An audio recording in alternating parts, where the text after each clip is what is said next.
February 11th, 2023.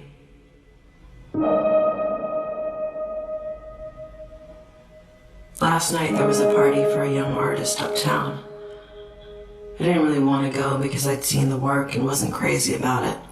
But I knew Claudine would be there, and I hadn't seen her since she'd moved back from Berlin. I was glad I went. It had been gray all day. It rained. Everyone who came into the gallery that day had tracked water around, which made perfect sense of the show because one of the main themes is transience. And I always think of water as a transient substance. The sky had cleared by the time I left, and I decided to walk to the party from the gallery, because when I got outside, the air had a magic twinge in it. That rare thing in the city where you need to be moving, and it feels electric, and your mind is talking to you in this perfect way, and it feels so good to be walking and looking around, like nobody can see you. It reminded me of a dream I used to have when I was little. Like nobody can see you. It reminded me of a dream I used to have when I was little. February 11th. Charlotte came home from school with a scratch across her forehead. She wouldn't tell me how it had happened until I swore to her I'd keep it a secret. It made me nervous, but it wasn't a deep scratch. I only noticed it when I was brushing her hair. But she seemed really private about it, like it had been the mark in some secret ritual she'd been a part of. Sometimes watching her grow up makes me feel like I'm floating in outer space. Like this is her world and I'm just visiting. When she tells me what she's learned about her life, I'm really taken aback sometimes. Like the first time you hear a friend speak in a different language, their native language, a language you don't know. February 11th. When I was little, I had dreams about flying through the city at night while my parents were asleep. I looked up what it means. It means freedom of constraints or limitations in waking life. In the dream, I was flying up First Avenue, looking through all the high-up windows. Most people were asleep inside their apartments or watching television or playing board games. And there were a lot of yellow cabs on the street. I felt perfectly safe flying. I could look up at the clear black sky and feel like I could fly forever. List of constraints. Maybe it'll help. Number 1, time. Number 2, expectations. Number 3, language. Number 4, the speed of light. February 11th. I took Yasmin to lunch after the studio visit. Her work perplexed me, actually. All about birds.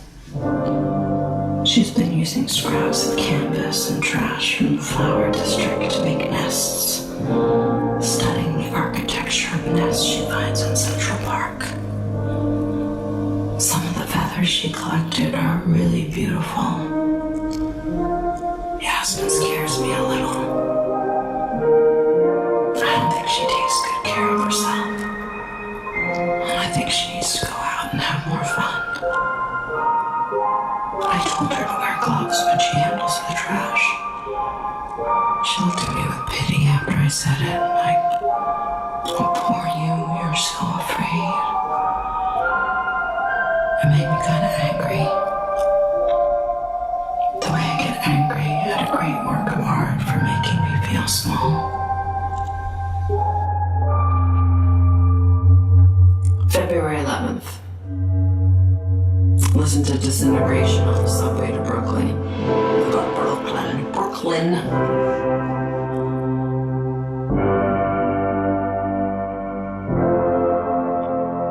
February 11th. Listen to Disintegration on the subway to Brooklyn. Thinking about my old angst. The duty of youth was to challenge corruption. That's what it used to be. I don't know what the duty of youth is anymore. It's so overwhelming and enormous, and it's also so banal. Maybe ideology is a luxury. Maybe you need to divorce yourself from society to live ideologically. I don't know how else to challenge corruption than to just opt out. Move to the country somewhere and light candles. Take photographs of grass and insects and clouds. Raise Charlotte on food from our garden, water from our own well, a few chickens. Oh, and I dreamed of doing that when we first met.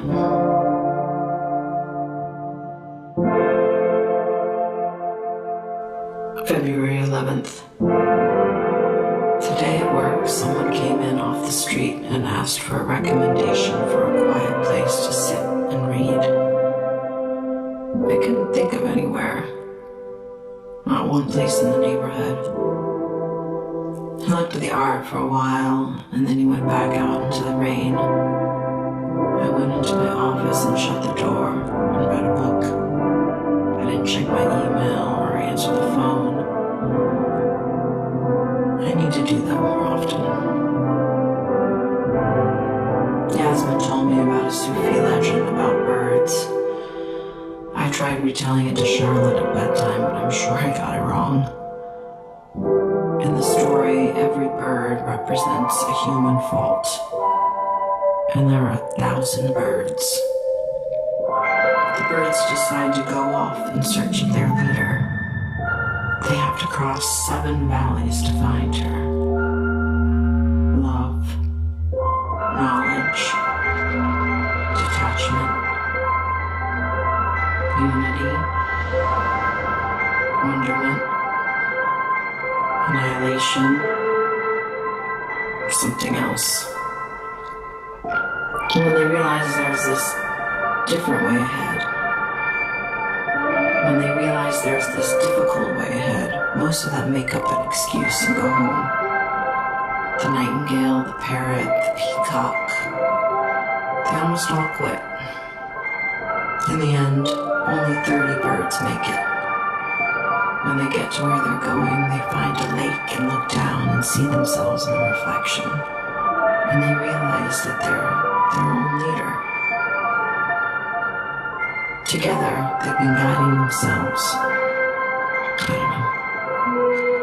Yasmin didn't go on to explain what it meant to her. I don't feel like I'm looking for a leader. I know what my leader is. It's gravity. It's the weight of my life keeping me on the ground.